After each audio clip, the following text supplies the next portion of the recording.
Hi guys, இன்றைக்கி அம்மாவோட ஸ்டைலில் சப்பாத்தியும் குருமாவும் இப்படி செய்யுதுன்னு தான் பார்க்க போகிறோம்.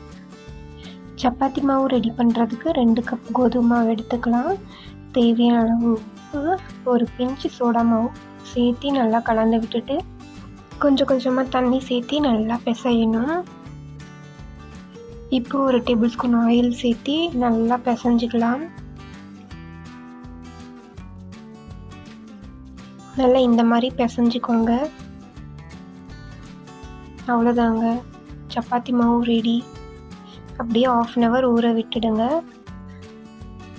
குருமா செய்கிறதுக்கு தேவையான பேஸ்ட் ரெடி பண்ணிடலாம். ஒரு மிக்ஸி ஜடையில் 1/4 மூடி தேங்காய் சேர்த்திக்கலாம்.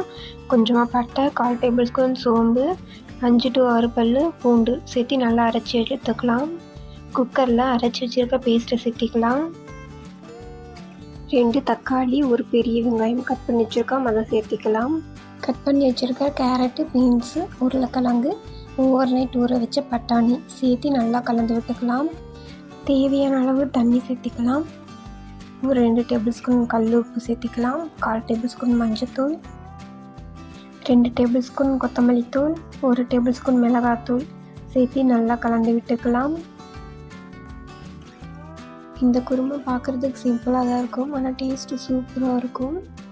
செய்கிறதும் ரொம்ப ஈஸி, சீக்கிரமாக செஞ்சுடலாம். நல்லா கலந்து விட்டுட்டு மூடி போட்டு மூடிட்டு ஒரு 5 விசில் விட்டு எடுத்துக்கலாம். அவ்வளோதாங்க, சூப்பரான குருமா ரெடி. நல்லா கலந்து விட்டுக்கலாம்.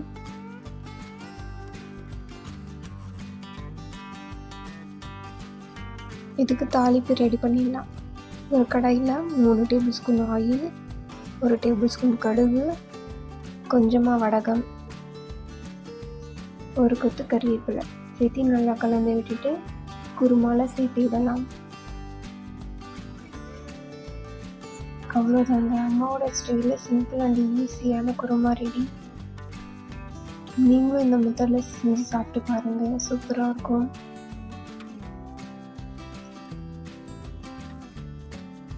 சப்பாத்தி ரெடி பண்ணிடலாம். கொஞ்சமாக மாவு எடுத்து நல்லா ரவுண்ட் ஷேப்க்கு தேய்ச்சிக்கலாம். தோசைக்கல்லில் போட்டு 2 பக்கமும் திருப்பி போட்டு எடுத்திங்கன்னா சூப்பரான சப்பாத்தி ரெடி. இன்றைக்கி அம்மாவோட ஸ்டைலில் சூப்பரான குருமாவும் சப்பாத்தியும் எப்படி செய்யறதுன்னு தான் பார்த்துருக்கோம். நீங்களும் ஈஸியாகவும் ரொம்ப டேஸ்ட்டாகவும் குருமா வைக்கணும்னு நினச்சிங்கன்னா இந்த மெத்தடில் செஞ்சு சாப்பிட்டு பார்த்துட்டு எப்படி இருந்ததுன்னு கமெண்ட் பண்ணுங்கள். மறக்காமல் சப்ஸ்கிரைப் பண்ணிவிடுங்க. நெக்ஸ்ட் வேறு ஒரு வீடியோவில் பார்க்கலாம். Bye guys.